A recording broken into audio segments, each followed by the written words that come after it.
Welcome to 1000 PS, welcome to a test that should be really good fun.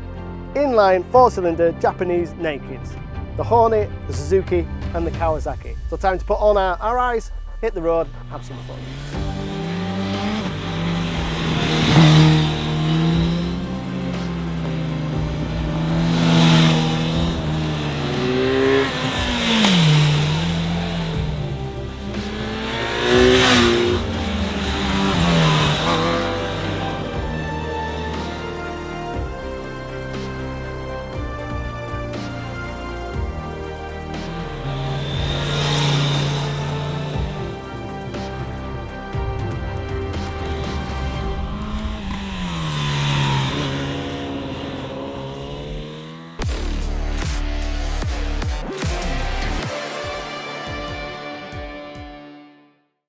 So we just finished a few days testing here in Austria with 1000 PS. We're back at their HQ.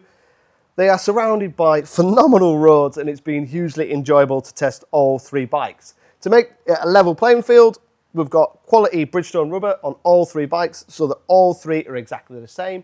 And you're not just going to get my opinion, you're going to get the opinion of the team at 1000 PS, which vary in height, weight, skill, ability and age. But for my opinion, it's been interesting to ride these three bikes. What really separates them for me in terms of power and electronics. So we're at 157 PS for the Honda. We're at 152 PS for the Suzuki. That's a 1000 GSX-R derived engine, 2017 Fireblade derived engine, where the Z900 is a little bit down on power. So it's 124 PS. It's not actually a 900 either. It's 948. But the Z948 doesn't really sound right. But what the Kawasaki does have that the Suzuki and the Honda don't have, and that's the electronics. So that has ride-by-wire fueling with an IMU, which means lean-sensitive Brembo braking, lean-sensitive traction control, and multiple rider modes. We've got ABS and traction control on the Honda and the Suzuki, but they're not lean-sensitive. They're a little bit old school.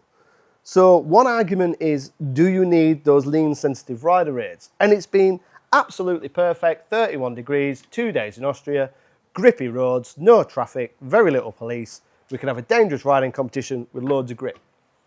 So no, we don't need rider aids. But in the real world, we're going to be riding these bikes when it's cold, when it's wet, when it's horrible, when I'm tired, when I'm commuting back from work. And in those situations, then there are times when I do want cornering ABS. Maybe the traction, not so much, but definitely the cornering ABS. So if you're coming from a bike that has cornering ABS and cornering traction control, multiple rider modes and that Bluetooth connectivity and you want turn-by navigation, then there's only really one choice. And that's going to be the Kawasaki. Even though it's 25 to 30 PS down on power, you don't really feel it. It is grunty, it is solid, it is an exceptionally good bike. The Suzuki and the Honda are kind of more old school, traditional street fighters. Get a sports bike, put some straight bars in it, rip off the bodywork, and off you go. Really surprised by the Suzuki because it is relatively old tech. It is 2005 E6 GSX-R lump, but it's still a good engine. It's still got power, it's still got torque, it's got good brakes, it's got very simple rider aids, very simple dash. It's comfortable, but that comfort means it's a little bit soft. It's not as sporty as the Honda. The Honda is a notch above in terms of handling, a little bit notch above in terms of performance on the brakes and power. It's got really good rasp to the exhaust, even though it's standard. It's got character and it's got soul. Suzuki's got that as well, but I'm really surprised by the fun factor of the Honda. The downside of the Honda is the dash isn't immediately intuitive. It's okay, it's better than Honda's previously. The rider aids kick in quite early and they're quite severe. So as soon as I get on the Honda, every time I get on it, I turn off the traction control almost immediately. The ABS intervention is really good, it's just the traction's a little bit harsh. And that's the only real downside of the Honda. But the Honda is considerably cheaper than the Suzuki. So the Suzuki is near enough £11,000 and the Honda is £10,100. So there's £900 price difference between the two. And for that, you can buy your brand new Arai, your brand new jacket, or it's your insurance and your running costs for the year. And that really matters. So for me, because I'm a cheapskate, I would go Honda. But let's see what the rest of the 1000 PS team say. Maybe because I'm already a bit more of an elderly gentleman, I really love the more subtle design approach of the Honda Hornet. I mean, I think it looks nice, the front mask, the lines, still a bit sporty. That I really liked, also the combination with the black and the anodized gold and so on. I think that gives it a high quality feel. On closer inspection, okay, you could then start discussing it. You could make some deductions with the frame and so on. But optics-wise, I find the SP very beautiful. The Suzuki, again, is super awesome to ride. I really like it. But the front just does not appeal to me. With the Kawasaki, I find it is like this. The tank is very voluminous and pointed upwards. I almost call it a camel hump. And then you sit so deep inside the bike, which for me personally, from the looks and also with the screen, appeals to me the least. Hornet and GSX-S1000, those two, they are relatively on the same level. Although with the GSX-S1000, this unbelievably beefy roughness, and on the other hand, the superbike frame and the superbike swing arm, which you can clearly see flowing into the look, that I find really excellent. The Honda is a bit more homogeneous, but it is also a proper brute. And the Kawasaki on its own would also be very, very nicely designed, but it cannot quite keep up with that beefy presence. When I see that fat aluminum swing arm and when I see that fat bridge frame and simply lots of hardware, not just some bits and bytes, then I just think to myself, I really get something for my money. And I like the front. Really strange. The Suzuki is relatively old, but as an overall appearance when it is standing there, I had the most joy with the Suzuki.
Suzuki feels old school.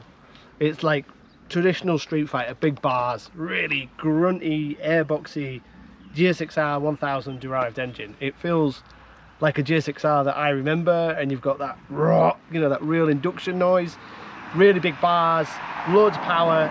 Clocks are very basic, very simple, very easy to navigate, very easy to use, and I kind of like that. I kind of like the simplicity of it. It's the same clocks, I think, that are on the V-Strom and other Suzuki models. Simple modes, simple traction control to switch on, switch off. Very simple, very easy. Brakes are reasonable, brakes are reasonably strong.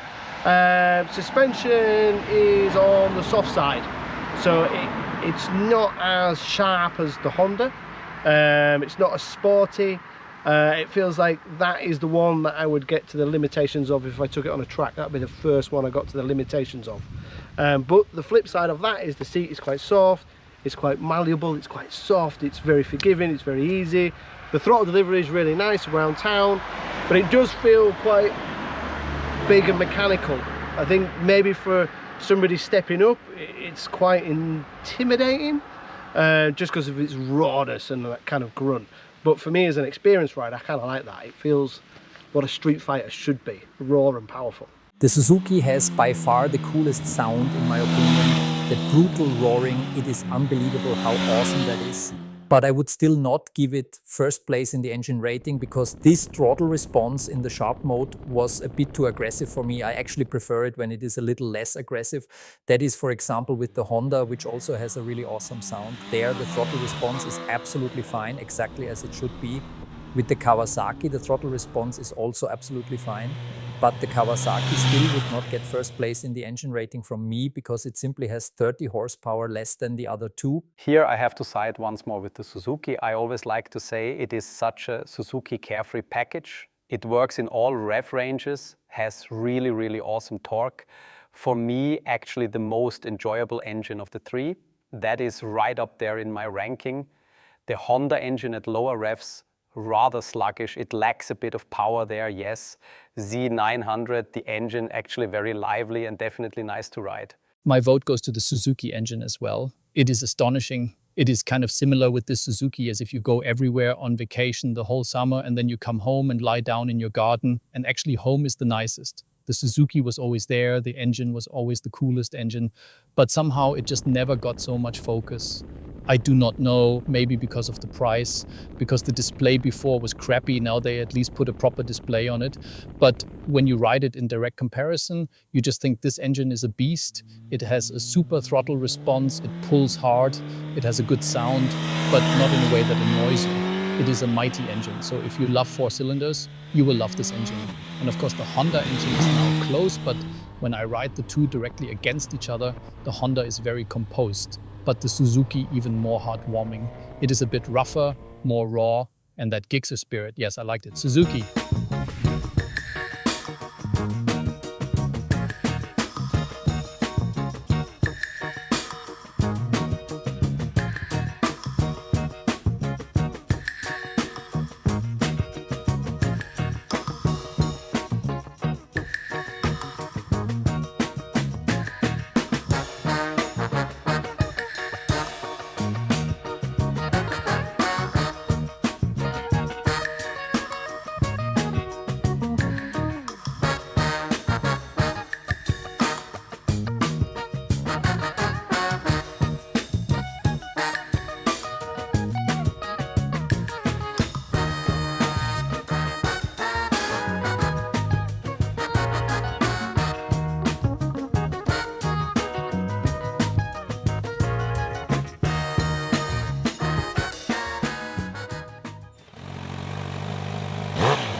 Big differences for me between the two. First is power. The Honda is noticeably an old Fireblade engine. It's got so much drive, so much torque. Fueling is beautiful, really delivers, sounds really nice. The Kawasaki's got the Akrapovic accessory on it, and the Honda is standard, but I would argue the Honda actually sounds better standard than the Kawasaki. But there's more power, there's more torque, there's more drive, there's more urgency with the Honda, and slightly better fueling. The Kawasaki's quick, it's by no means a slow bike. It's 900, so it's less in capacity, but it doesn't feel like it's got the power and the torque of the Honda. It also feels like it's just carrying a little bit more weight, and you kind of notice that a little bit on the brakes, so it's just not as sharp as the Honda. The Kawasaki feels very Kawasaki, a bit like the Z650 and all of that model range, and then the bars are quite small, quite I refer to them as T-Rex bars because they're a bit like our T-Rex would ride, and the tanks really comes up on you, but it feels much narrower than the Honda. The Honda's quite big and bulky and kind of like a traditional street fighter, so you got wide bars, wide tank, lots of power, big engine, but the Kawasaki is a bit more smaller and you're much more sat in the tank with that tank coming up towards you. In terms of electronics and switchgear and rider aids, the Kawasaki's got the much more refined electronics. Again, you can feel that just when the front comes up over crest, it controls the wheelie rather than just stopping it dead like it does on the Honda. The dash is quite complicated on both models. The Kawasaki's got quite complicated switchgear. It's not initially intuitive how to switch off and on things. You have to hold the mode button down for 3 or 4 seconds before you change the mode. You kind of get used to it on both models. I would argue the Honda's a little bit simpler and a little bit clearer and easier. In terms of suspension, Honda managed to find an almost perfect balance with the Hornet 1000. No matter if you're riding slow or fast, you always have stability, but at the same time you also have good handling. I do not know how they did it. That is really awesome. And that, in my opinion, sets it apart from the GSX-S1000. So in the Hornet, the suspension is simply better than in the GSX-S1000, which of course also does not have a bad one. But this stability, that is simply more present in the Hornet. And for example, the Kawasaki also has that really well. On the Kawasaki, I climb on, I sit down, I have everything perfectly under control. I can let the engine in very nicely, and I can basically launch the machine without worries. And I also do not need to worry that I might overshoot the target. Instead, I also had very good feedback there, and I got along very well. And with the GSX-S1000, that would probably come in third place. It was not quite as stable as the Hornet. It was still great, but not quite as stable as the Hornet, although the Hornet does not have the superbike chassis as the Suzuki.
Statistically, I'd say the Kawasaki Z900 SE would be the best pick for most people out there. Even the regular version would be sufficient for most riders, in my opinion.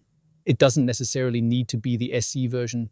This motorcycle is definitely a great choice for a wide range of riders. It doesn't matter if you're an experienced rider or just starting out. The Kawasaki offers a powerful engine, but at the same time you get an easygoing clutch and great rideability. And nobody would ever say it's a boring motorcycle. So if I were my own best friend, which bike would I choose? Then I would probably take the 1000 Hornet, simply because it has even more displacement than the Kawasaki, and because I think it is great that Honda went that route again. But no matter if I had the Honda, the Suzuki or the Kawasaki, with those three motorcycles, I would definitely be very happy.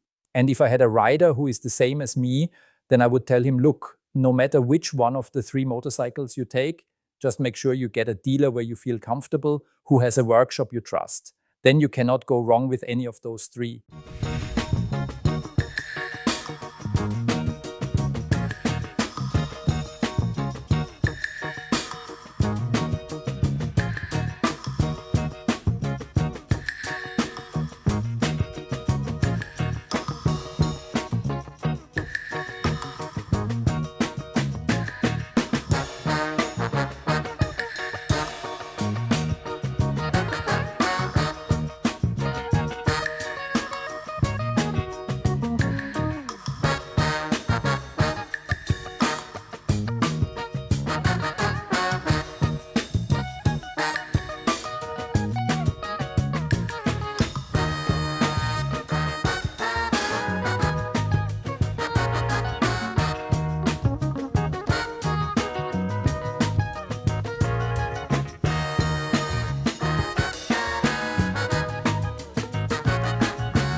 Japanese 4-cylinders. Of course, we said to ourselves, then we also need, in terms of look and feel, if you want to call it that, a Japanese 4-cylinder under the helmets, the top class.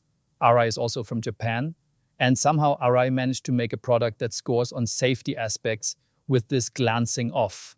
That means that this helmet is designed in such a way, this round, harmonious shape, that when you unfortunately slide over the asphalt and you think, hopefully the helmet will hold, then this helmet protects your head or your neck because it cannot get caught anywhere, cannot hook into anything, but instead you slide along, you glide along, and you do not get strong acceleration forces on your neck, on your spine. And that is this feature that runs through all of Arai's work. Somehow it also works out that this shape, the fit of the helmet is awesome. And then it is like this, the Quantic is a street sport helmet. It is a helmet you like to wear on the road. And when you put it on and you guess how light or how heavy it is, you would say 1,200, 1,300 grams, but it actually has 1,600. Yes, I read that.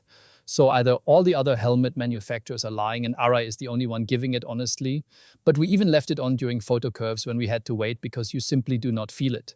And everyone was surprised that it feels light and comfortable, but actually weighs the full 1,600. Of course, it meets the latest regulations. And because of that, helmets also became heavier because it has more material all around. We had 6 different riders. All 6 said it fits awesome, it looks awesome, and practically on top of that, it is also really safe.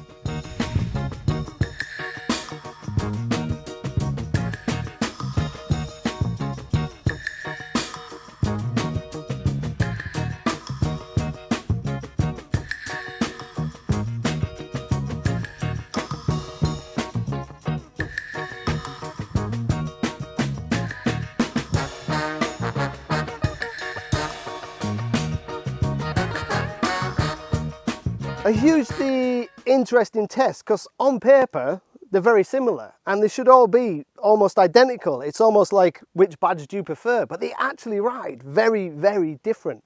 And we've got our overall winner through us ticking that score sheet. But what we want to know is, which way would you go? Are you bothered about performance? Are you bothered about rider aids and electronics? Or are you just going to go on the one that sounds the best and looks the best? Fire your questions below and me or one of the team will get back to you. If you want to know exact weights, because we did actually measure them rather than using manufacturers' claimed weights, then fire those questions below and we'll fire the weights back to you. Thanks for watching. Don't forget to subscribe. I'll see you on the next one.